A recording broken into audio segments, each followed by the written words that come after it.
এই যে আপনি নিজে ঠিক করে নিলেন, একবার প্রশাসনের সঙ্গে কথা বলেছেন? আপনার কে পারমিশন দিল এটা? 4 দিনের বেশি পূজা না করতে বারণ করেছে। আসন্ন সরস্বতী পূজা উপলক্ষে দাসনগর থানার উদ্যোগে নিরাপত্তা ও শৃঙ্খলা বজায় রাখতে সমন্বয় সভা অনুষ্ঠিত হয়। এই সভায় উপস্থিত ছিলেন পুলিশ প্রশাসন ও পুজো কমিটির সদস্যরা। এই সভায় নিরাপত্তা ব্যবস্থা, সিসিটিভি নজরদারি ও ভিড় নিয়ন্ত্রণ নিয়ে আলোচনা হয়। সঙ্গেই জানানো হয়েছে শান্তিপূর্ণ পুজোর আহ্বান। এই যে 6 দিন আপনারা কিভাবে নিজেরা ঠিক করে নিলেন? একবার প্রশাসনের কথা বলেছেন 4 দিনের? এই যে আপনি নিজে ঠিক করে নিলেন, একবার প্রশাসনের সঙ্গে কথা বলেছেন? আপনার কে পারমিশন দিল এটা? গভর্নমেন্ট নোটিফিকেশন আছে, আমাদের বলে কিছু হয় না। আমার কথা শেষ করতে দিন। আপনারা যা শুরু করছেন এটা নিজেদের মন গড়া একটা সিস্টেমে এই হবে, এই চলবে।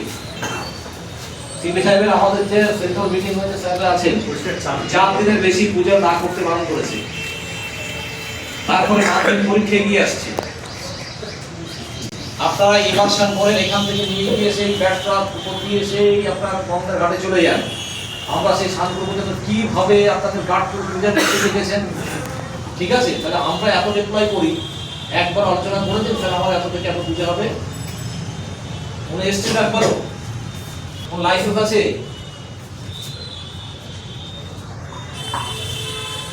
আমাদের পুজো সিপি সাহেবের একদম ইনস্ট্রাকশন আছে, সেন্ট্রালি কিন্তু 4 দিনের বেশি পুজো হবে না। একটা সরস্বতী পুজো একদম যথেষ্ট স্কুলের জন্য, এটাকে এখানে দাসনগরের ঐতিহ্য আছে, আপনারা করছেন। কিন্তু 1 থেকে 7 তারিখ পর্যন্ত পরীক্ষা করবেন।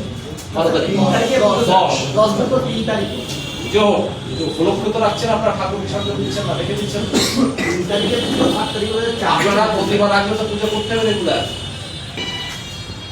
যাই হোক, আমি এইটুকু বলবো, আপনারা শুরু কবে করছেন, শেষ কবে করছেন, প্রত্যেকটা ক্লাব আমাদের জানাতে হবে। ঠিক আছে, প্রত্যেকটা ক্লাবের প্রতিদিনের যে অনুষ্ঠানে কারা আসছে, কত লোক আসছে, স্পেসিফিক জানাতে হবে। কারণ আমাদের কাছে কোনো গাইডলাইন নেই, গিয়ে দেখি লোকালোকারণ্য, আমার কাছে কোনো ইনসিডেন্টের কোনো রিপোর্ট নেই, আমার কাছে কোনো তথ্য নেই।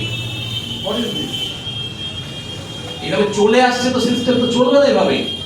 আমি গতবারে আমি নতুন ছিলাম, স্যারও নতুন ছিল, আমরা কিন্তু মেনে নিয়েছি। আমি দেখলাম এবছর আপনারা কি করেন। আমি কিন্তু প্রসিকিউশন কাটতে বাধ্য হব প্রত্যেক ক্লাবে যদি আমাদের সঙ্গে এভাবে সমঝোতা না করেন। কারণ হচ্ছে কি, আমি কোঅপারেট করবো সমস্ত পুলিশ ফোর্স দিয়ে, দেখছি আপনাদের তো ইচ্ছা মতো চলছে। আমি সেবার আসাম যাওয়ার সময় নিজে দাঁড়িয়ে থেকে শান্তিপুর থেকে বার করছি, রাইট? মনে আছে? টেনে বার করতে আসছি, এখান থেকে কতক্ষণ লাগে যেতে? আপনার এই যে দাসনগরের মাঠ থেকে শান্তিপুর 2 ঘন্টা লাগে। আপনারা একবার ভেবে দেখেছেন এই হাওড়া আমতা রোড কত বিজি? একবারও ভেবে দেখেছেন? আপনি প্রতিমা এখান থেকে দাসনগর থেকে ছোট মাঠ থেকে নিয়ে যাচ্ছেন, কি ভাই সঙ্গে নিয়ে যাচ্ছেন 2 ঘন্টা। আই স্টিল স্টুড দেয়ার। বলুন হ্যাঁ কিনা, সাথী কিনা? ছিলেন না আপনারা? আমি ছিলাম। তাহলে এত সময় লাগবে কেন? এখানে উপস্থিত থাকার জন্য ধন্যবাদ জানাই। আমি খুব ক্যাটেগরিক্যালি কয়েকটা কথা বলছি। একটু আগে 10-15 মিনিট আগে আমাদের কমিশনারেটের একটা অ্যারেঞ্জমেন্ট বেরিয়েছে সরস্বতী পুজো। তো তাতে রয়েছে সরস্বতী পুজো 2 তারিখ এবং 3 তারিখ, বিসর্জন রয়েছে 4 তারিখ এবং 5 তারিখ। এটা হচ্ছে আমাদের কমিশনারেটের জন্য অফিসিয়াল অর্ডার। একটু আগেই জাস্ট 5 মিনিট আগে আমাদের হাতে এটা এসেছে। যদি আপনাদের বিশ্বাসযোগ্য না হয়, মিটিং এর পরে আমি মহেন্দ্রবাবুকে এটা দেখাতেও পারি। ঠিক আছে, এটা হচ্ছে ফার্স্ট থিং। সেকেন্ড হচ্ছে, আগের বারে আমার এক্সপিরিয়েন্স তো পুজোতে হতেই পারে যেটা মাইক বাদ ছিল, সেটা খুব ডিস্টার্বিং হচ্ছিল। আমার এক্স্যাক্টলি ক্লাবটা মনে নেই, কিন্তু যাওয়ার পথে রাইট হ্যান্ডে পড়েছিল, যাদের জায়গাটা অতটা বেশি নয়, কিন্তু খুব বিকটভাবে আওয়াজে ওই বক্স বাজছিল তাদের। আমি যখন ক্রস করি, আমি আর বড়বাবু তখন থামিয়ে দিয়ে যাই, সাময়িক কমাল। আবার যখন ওই আপনাদের ক্লাবের দিক থেকে লাস্টে ফিরে আসছি, আবার তখন সেম ঘটনাটা ঘটছিল ওখানে। তো এইবার যাতে এইরকম, আমি বারবার দেখবেন যে কোনো পুজো বা উৎসবের কোনো প্রোগ্রাম হয়, আমি একটা কথা বারবার বলি যে এটা আপনাদের পক্ষে লজ্জা এবং আমাদের পক্ষে দুঃখের যে আনন্দের অনুষ্ঠানে পুলিশকে ইন্টারফেয়ার করতে হচ্ছে। কেন করতে হবে? আপনারা এমনভাবে পুজো করবেন বা করবেন যে পুলিশও সেটাকে এনজয় করতে পারে। আমরা একটু চেয়ারে বসবো, দেখবো কিরকম পুজো হচ্ছে, লোক বুঝছে যখন চাকরি পাইনি সেই দিনের মতো। আপনারা এমন করছেন যে পুলিশকে সেই দিনেও পুলিশের কাজটা করতেই বাধ্য করছেন। লাইনি ইস্যুটাও আমার মনে আছে।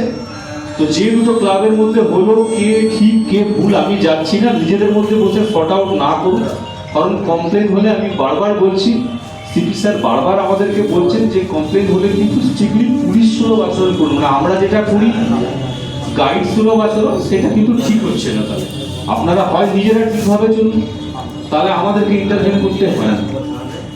থার্ড হচ্ছে যেটা বললেন মাননীয় খুব রেলিভেন্ট পয়েন্ট, বিগ বাজেটে যারা পুজো আছে তাদেরকে কোনো এক্সকিউজ শুনতে চায় না, প্রত্যেকটা যাতে পয়েন্টে সিসিটিভি কভারেজ থাকে, ইন আউট গেট, পিছন দিকটা, চারিদিকটা কভার করে, মোট কথা যাতে কোনো কেউ সেটার ফায়দা নিয়ে মিসইউজ না করতে পারে।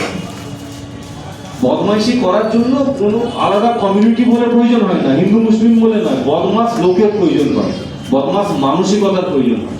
তো সেটা যার আছে সে যাতে সেই সুযোগটা নিতে না পারে, সিসিটিভি মাস্ট। আমরা আমাদের তরফ থেকে ফায়ার ব্রিগেডকে তো অবশ্যই ঠিক রয়েছে না, ওনাদেরও টেন্ডার নিশ্চয়ই ছোট বাইক টেন্ডারগুলোও যাতে থাকে।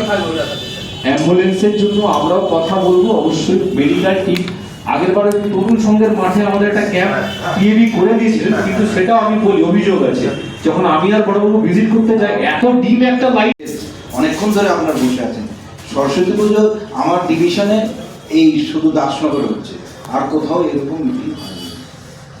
যেহেতু গুরুত্বপূর্ণ যা আলোচনা হয়েছে তার জিস্ট আমি বলছি। প্রথমত খুব সুন্দরভাবে মহেন্দ্রবাবু বলেছেন, আমার ওসি, এসিপি, ট্রাফিক, সে আমাদের ফায়ার সার্ভিস সবাই বলেছেন। আমি খুব সংক্ষেপে কিছু বক্তব্য রাখছি। সিসিটিভি সত্যি কভার যাবে, আর ইন্টিমেশন অবশ্যই দেবে, আজকেই দেবে। কোথা থেকে যাবে, কখন যাবে, কী করবে, এগুলো ডিটেলস আমাদের দরকার, কারণ আপনাদের জন্য আমরা আছি সবসময়, এবং আপনাদের সহযোগিতা আমরা সবসময় করি, এটা আপনারা নিশ্চিত থাকবেন। কিন্তু আমার থানাকে জানাতে হবে সব ডিটেলস। কোথায় কোনো ভিআইপি যদি আসে, যদি আমার থানা আগে থেকে জেনে যায়, তাহলে প্রিপারেশনটা ভালো হবে, সেটাই সেই জন্য। আর সমস্ত ডিটেলস যা কিছু আছে পরস্পরে দেয়া নেওয়ার মাধ্যমে শেষ হবে। এর আগেও হয়েছে পুজো ভালোভাবে, কোনো ধরনের নিজেদের মধ্যে আপনারা পুজো নিয়ে হিংসা করবেন না। এটা একটা আনন্দের উৎসব, বাগদেবীর আরাধনা। বসন্ত সময় আসছে, আপনারা ভালোভাবে পুজো ঠিক মতো করেন। যা বক্তব্য বলা হয়েছে এরপর আর আমার খুব বেশি কিছু বলার নেই। আপনারা ভালো থাকবেন, পুজো ভালোভাবে করবেন, যা বলা হয়েছে সবটাই আপনারা কমপ্লাই করবেন। আর আপনার